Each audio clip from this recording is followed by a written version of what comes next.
Okay, Roger, Mudfossil University, and I'm working with Michael Tellinger, and we're going over some of the things that he's finding over in the sites that he's researching over in South Africa. He's got a team of researchers all working on this, I guess, and they're going to try to get to the end of this and to make some proof of statements that can be verified, and the evidence exists right now, and it's being ignored. And Michael has the kind of pull that might be able to get this seen, and that's what we're hoping for. So I'm going to briefly talk about this, which he's thinking it might be a scapula, and I'm thinking that is not a scapula. It is a lung. One of the reasons I'm doing this is because it's very, very hard to understand these things until you work with them enough, or somebody can guide you through it. So I want to guide you through it. Then you work with it. Maybe I'm wrong. You think what you think, but listen to the reasoning and look for the signatures. You have to understand fascia, which is the coating of all of these body parts, and like this, if that's a lung, there'll be some form of fascia on there which separates it from every other thing. There's fascia around all of the fibrils on every tendon, like in Giant's Causeway. All those hex fibers, those are from giants. I am telling you. And they are separated by the fascia, and I will show this. I'll show you everything in this. The bone foramen and all that stuff, because you would see bone foramen in this, and I didn't see any, and lungs don't have bone foramen. So anyway, there's a lot of detail that I'm going to go into. Briefly going to go over this, and then I'm going to go in very deep detail. But there is something that I want to go in very deep detail in another video, and that is this. Alright, Michael's sending me a lot of pictures, and I'm looking through them and seeing what I can see. Now, this is some that came along with that other thing, but this right here is the one I want you to look at. And that is what we're going to go over in another video, and that, my friends, is a notoe. And a notoe is these are feet from another hominid creature, and that is the tendons within the feet. Absolutely incredible, and there's a spring torsion assembly inside of there. I'm going to go over that deeply because there's a lot to know. See there, that's the black FeO2 blood that is the dark blood. There'll be red blood on this side. They separate here, and this is the pattern of the structure of, it looks like two pieces of metal that are within here. Highly magnetic, not magnetic, but attracted to magnets. Extreme amount of iron. As a matter of fact, I have one here that's broken open. Hold on.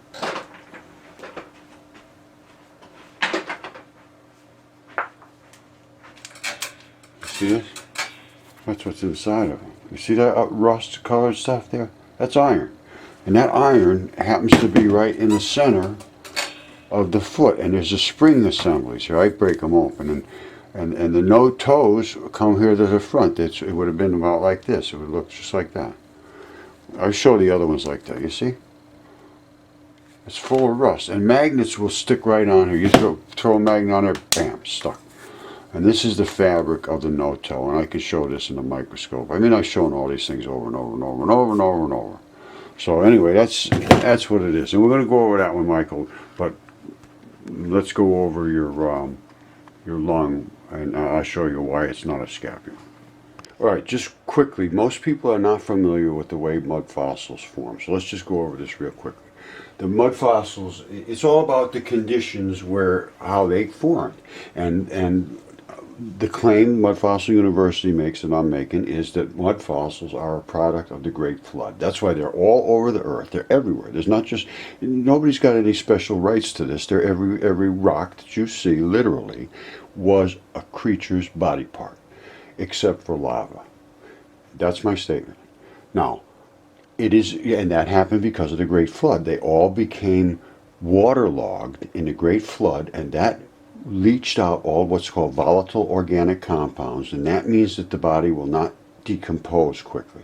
Now, in this long-term soaking in that situation, most of that stuff that's going to decay is going to go, and then you're going to end up with a fleshy blob that's soaked in the water called a waterlogged mass that will end up drying out and becoming hard as stone because now it is mineralized. It's become stabilized in this aqueous solution by what's called carboxylation and transition metal invasions. And that stabilizes because they can transition between different molecules and stabilize with them. That's why you see all these colors. Now, so it's conditions. pH is one of the major things. If it's in the same condition as a body, 7.3 or so, it doesn't even know it's dead because all of the body fluids and the tubing and the plumbing within the body works in that aqueous pH solution. Now, if it's in soil, that's different now because this is like in the salt water in the ocean, that type of thing. Now, if it's in soil, which at the flood, this was nothing more than a gigantic worldwide soup of creatures. Now, if it's in soil, it's a different story. It will leach from the soil depending upon the pH and the minerals in the soil and what is has a propensity to go along with other chemistry and start to build and create crystals and things like that. Now, then you have geothermal. It's just like rock candy. You get these things in a geothermal condition, and the metals that end up, once you soak out all the volatile organics, which is the bloody stuff, there's metals in there too. They call them trace elements. And they are in your body, and those are the things that run around your body delivering and picking up things. That's they transition. They will remain in the cavities of the body, and because of geothermal activity, just like rock candy, they will grow crystals. And that's from the percolates, and it depends on what the percolates are, if it's blue or green or purple or pink or whatever color it is, depends on what kind of transition metal was in that percolate and what the original seed metal was in the cavity, which they call vugs. Now, and that's the transition metal density. How much density is there? Then, how did the transition metals float down, the orientation at death? Did they run out of his finger or his hand or out of his feet or out of his face? I mean, people die in every different condition, and blood flows to that area, and it will blow out from the weakest arterial vessel that's in the lowest part of the body. That's basically how it works. Now, then we go into the length of the soak. How long did they soak for? These things soaked a very long time, so they were really cleaned up. And once they hit the ground, they started to dry out and turn into structural material, which is the rocks. So, summing it up, mud fossils equals they're from floods and from things that have been in water for very extended times. Then they be encased in wet mud usually, and so, a lot of ours have been encased in wet mud, never came out of the wet mud, and are still have blood in them flowing quite nicely, as a matter of fact. And I'll show you a lung Gary Evans found over in England. Anyway, bones, they're stripped, and they're stripped in the open, and bones remain only. So that's where you got almost nothing left but scraps. So what does this tell you? It tells you a couple of things, because listen to this carefully. Mud fossils are on the surface. They're on the surface of the earth. They're not buried. All right? Think about that. They're on the surface. So this flood did not happen that long ago. All right? And it's mentioned in every ancient text that there was this flood. Now, I'm just seeing what I'm seeing. I'm seeing this on the surface. So I'm saying it didn't happen that long ago. Now, then we go to bones. I'm saying bones don't happen in water. They will not happen in water. The calcium and phosphates and all that business that's in there is extremely reactive in water, and it turns into, it turns into this kind of stuff, like that. There's a bone, that's a bone, but you're never going to see a bone in there because the bones turn into source rock. They turn into hydrocarbons. But that's a bone, there's no question about it. But you will not find bones in mud fossils.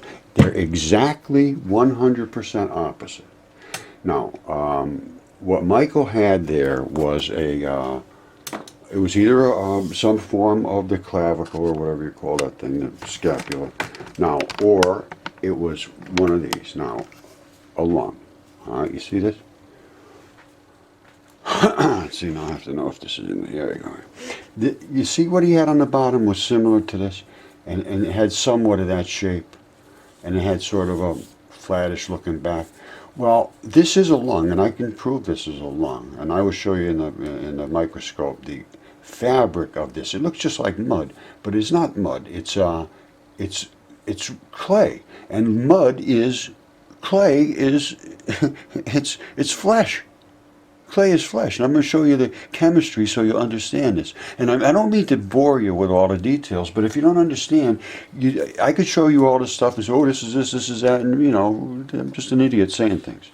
I need to show you and prove to you what I'm saying is true. But you see the architecture here? It looks like it was sitting on something, yes, and it was. It sits in your body like this. And the same thing with this is a lung. This was DNA tested, CAT scanned. We took the DNA out of here. You have to drill down through the inside the bloody areas, Michael. You asked me about collecting samples. Fine. You sooner or later you'll understand where the blood is just by the looks of it. And the red is the arterial. The black is the vein blood. So, and kidneys come, I mean not kidneys, this is a lung. They come in all different sizes and shapes, and not shapes, well, they come in these kind of long ones and shorter ones and flat ones, you know, but they're not, well, here's another one. This one here is leaked blood all over. But you see that same pattern on the bottom? And then there was like that little pinchy thing he was talking about on the end. That's what happens to them, and this is the other side of it. It depends on how they're laying when they die. It was laying like this, apparently.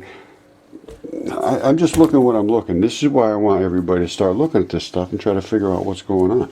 Now, he was asking if it was a scapula, and it might be, but I don't think it really was, to be perfectly honest, because you're going to see these. This is called a bone foramen. And you see all these holes here, these little bone holes. The bone foramen, and I'm going to show you how I have some. They'll actually leak blood when you take them out of the ground and you clean these all up, and they're soaking wet. When they start to dry out, the blood will flow right out of the arterial, not out of the veins, because the veins have clamps and they clamp off. But you see this? This is the kind of I don't know what this bone was from. Maybe this is a shoulder bone. I have no clue. I got so much stuff that I just too much to play around with anymore. Anyway, that's what you're going to see is a bone hole. Now, I'm going to show you what this fabric looks like. The fabric is called fascia, and there'll be fascia on this one. There's fascia on all of them, because fascia is on everything you have.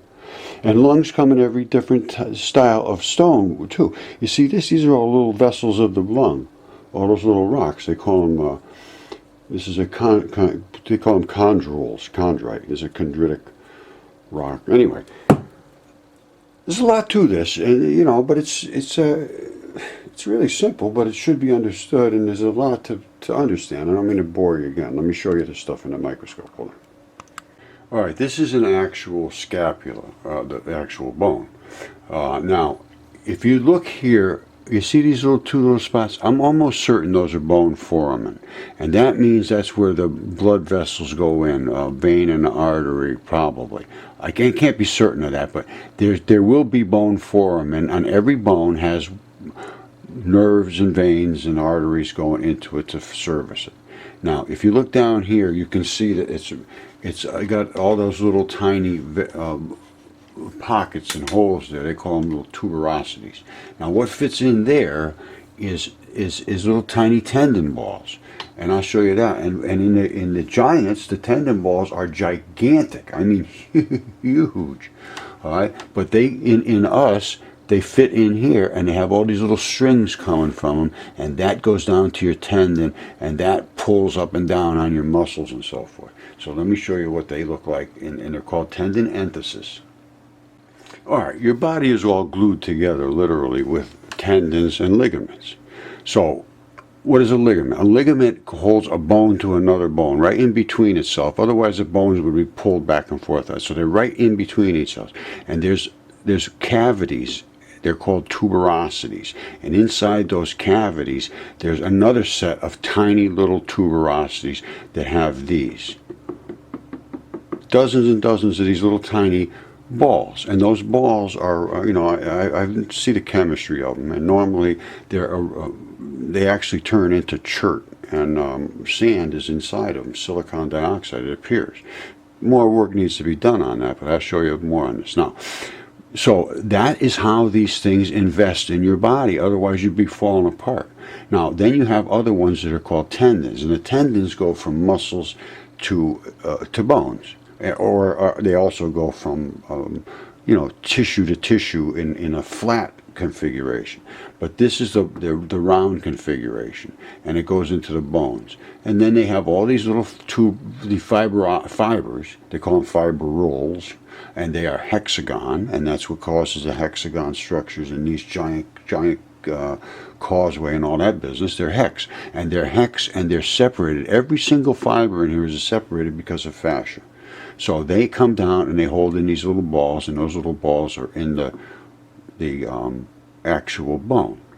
And this just shows the different styles of them and how they grow and so forth. So that is what we're looking at. And he's got a bunch of these balls around too.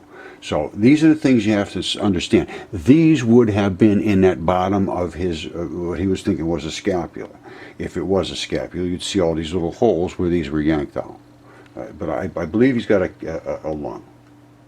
Okay, just so you know, the tendon fibrils, which are the fibrils, you see the little hex? They're hex. And they're tiny. I mean, all the way down to these little tiny ones. They all to end up turning into hex. And that's the nature of the crystallization of this particular mineral. Now, they're also coated with fascia. You see this fascia? That is all the way down. Excuse me. And it coats everything. It keeps everything separated from everything else, because literally these are limestone, CaCO3, with minerals, other porphyritic minerals embedded in them, and different chemistry of the body, and it's really stone. So it has to slide back and forth from each other. And every single fiber in your body, that one, every one of them, is separated from every other one by fascia. And it's got kaolin clays in it, which is a slippery, wet, bloody clay. And that allows the fibers to slide amongst themselves. They're very, very slippery. All right, I believe that Michael has one of these right here. This is a lung. All right. You see how he had that same sort of shape on the back, on the bottom, and he had this little cut and so forth. Now, the reason I can say this is a lung is because I can show it to you in the microscope. It has the fascia of a lung. This in the back is it didn't lay flat like his did. His must, see, when they're flat, when they're wet, they're gooey. They can take any kind of, well, they're going to stay at a similar shape, but they can get flat, or they can get squished. Some of them will be crunched up. Now, and there is no bone foramens in these, which the bone foramen are the holes. I think I showed you that stuff in the beginning of this video. Now, this, on the other hand, is a bone of something. I don't know what it is. It might even be a clavicle. I have no clue. But you see all these holes? These holes are bone foramen. And deep down in that hole is going to be where it services the bone with blood and picks up all of the used blood and has nerves and all that stuff. So this could be even a clavicle. I have no clue. But he's got to be able to find, Michael, here's what you need to do. You're going to need to find these kind of tuberosities if it's a bone. It's just going to be. There's no other way around it. And I'll show you this in the microscope. They all have the same tunica, the same fabric. They all have that. This will have it, this will have it, this will have it. Very similar. Now these are also lungs. All right? They come in all kinds. They get, and you're going to have where the thing enters in, things change. I mean, it's a very, very interesting new science. Very, very. I've been doing this for years, and I love it. Every day I find something new, and I mean, you could walk outside and find something new in 15 minutes. So those are lungs. What else? All right, well, yeah, here's right here. You see this? That's a lung too. Now, when that came out of the ground, and something you want to know about this, the blood is still in these lungs. It's still in there. It's still wet. It really is. It's literally still wet. When I took this out of the ground, and what you do is when you clean them, you got to clean them. So there's not a bit of dirt on there. Then when you soak this, the water will ooze out all the blood. Well, not all of it, but when I show you the pictures, this literally bled like you just killed it. And I just took some transition metal stuff and I soaked it after, and here's what comes out of it is the blood, you see? I'm going to put that in a microscope, but that's blood. You see it? It precipitates out once you, once the thing is so clean. That's the nature of it. Water, they call it a transition metal aqueous carboxylation. All right, the carboxylation means carbon atoms and metal complexes move around your body, and they bring in the food, and they take out the carbon dioxide, they bring in the oxygen, do all kinds of stuff. That's the transition. Once you die, they're still in there. They're looking to stay working in the water. That's all they ever knew, was to stay in the water, just keep doing their job. So once you get everything else out, they keep trying to get through the water, and that's how you end up with blood in the water. All these rocks will bleed like crazy, so don't ever tell anybody you can't get blood out of a stone. You can't stop them from bleeding. Okay, once again, I mean, I still want to apologize for going so deep into this, because people don't like it when I do this. They want just a quick shot at this and that. But it's been so misunderstood that I need to have people understand this. And I spent a lot of time and a lot of money and a lot of everything to do this. I mean, I'm not saying I did it and I regret doing that. It's not a problem at all. But people still don't understand it. They make guesses. I show them the chemistry, and I'll go, oh, no, that's a tree. No, that's this. Well, you got to deal with the chemistry, and then we'll go from there. But you see this? Remember I showed you that rock? And this one sits on in the same way before. The black and the red is the transferring of the oxygen to the deoxygenated, all that business. This is the blood that leaked out of this thing. It literally ran on my counter. I'm not kidding you. And this one here, there's no pleura left on it. That's why. This one here has the pleura, which is a thick coating of a fascia, really.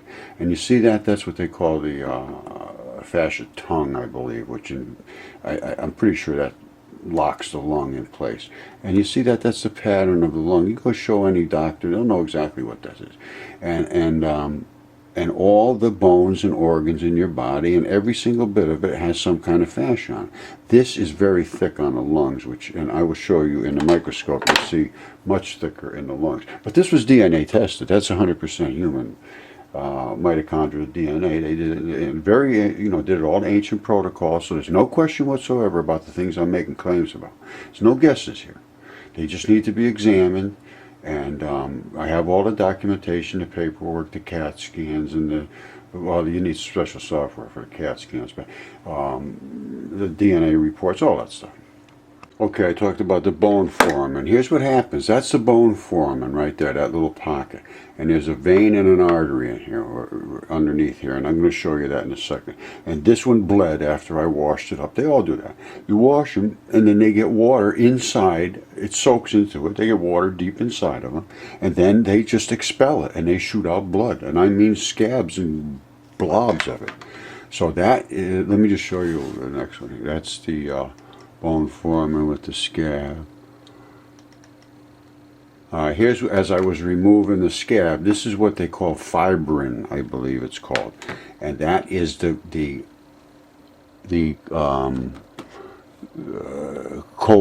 whatever you call that, coagulation between the blood and the tissue, and this is all fascia. Now that's as the scab was coming off. Now this one you have to look real careful. Here, there's two holes in here. You see here. You see this one here and over there? That's the vein and the artery. That's the vein because it's black. See, that's the artery because it's red.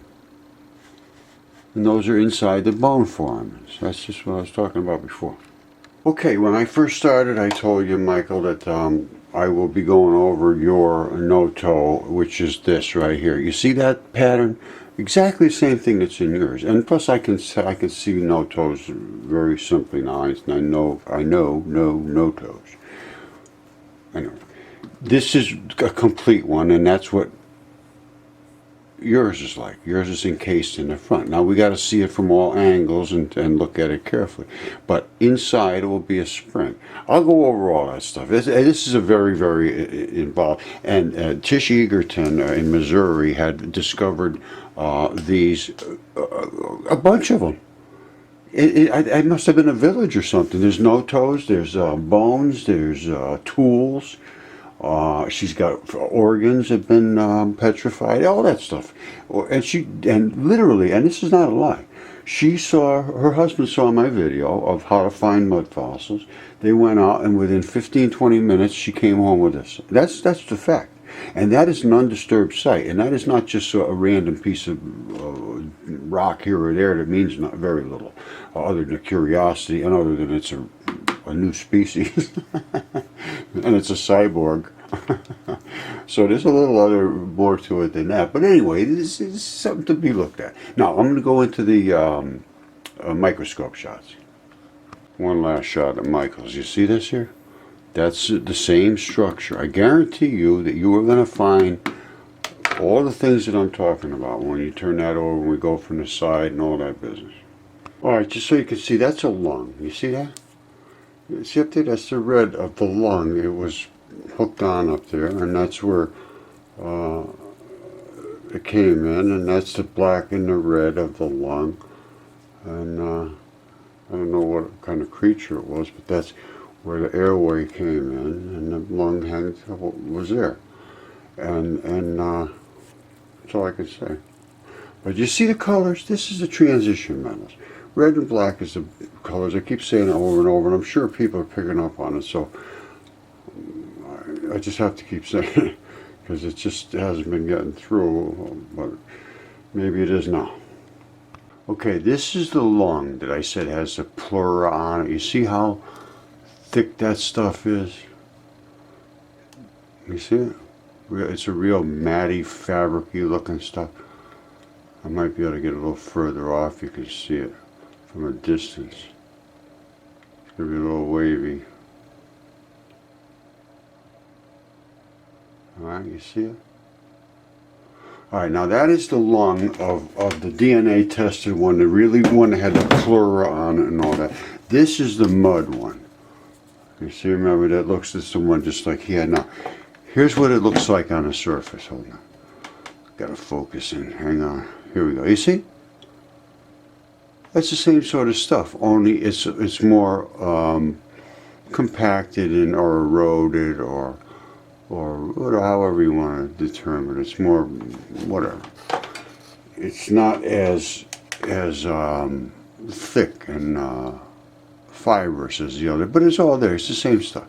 So this is a lung. Now, what you can look for, Michael, you see on it, this is the back of the lung. See, this is what I'm looking at right here. All right. So here's the back of the lung. You see all these little tiny holes? That's how you breathe. Well, this one got crushed down. That's why it's so flat. It depends on the conditions, once again, but this is no question. This is a lung, and I'm almost positive yours is too. Now, here's that bone with the bone foramen and all that. So let's look at this. Is with the fabric of the bone, which is the same as the other stuff. You see it? No big difference. All right, they all have this fabric. You see, and here it is here. There's like a bloody spot. I could find like red blood coming out of this here and there. Now let's look at this bone foramen. Remember I told you that hole? Here's that hole. See down in there? That's blood. The black and red, the minerals. You see this? That's where your transition metals are down there. See it? See those different colors down in there? I don't know if you can or not, but I can. And those different colors indicate there's different chemistry there. And well, let's back out of there. We'll come back up to the top. Or I don't know, we'll go to the bottom or something there.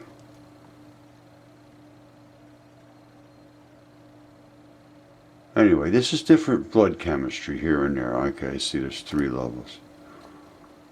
All right, and anyway, that's just what it is. When the blood leaks out of here, it starts to collect, and it collects in certain areas as metals and like this here. Hold on, where is it? Oh, oops, wrong mouse. Too many mouses. You see that? You see that? Look at that. That's metal. That's all metals. That's the red blood. That's the black from the vein side. But that's I think it's gold. But it's the heavy metals. They collect in where blood and the transition metals settle. And I show, there's a toe around here somewhere. It has, I can't find it. Oop. But it's got blood and, gold coming out of it. Anyway, we're going to go through all that stuff. So you've seen but this is what I'm interested in next. You've seen everything I had to show you today. Michael, we're going to keep going at this, buddy. We're going to prove this, and they are going to come to your doorstep and my doorstep, and they are going to say, wow, what did you guys find? Finally, they will do this. There's no escape from this. There is no wiggle room here. There is nothing that hasn't been proven. Every bit of evidence that anyone in any court of law will ask for is easily presented and provable. And that is a terrible indictment on the academic system that says that they're out here to educate. To be able to educate, you have to be able to learn.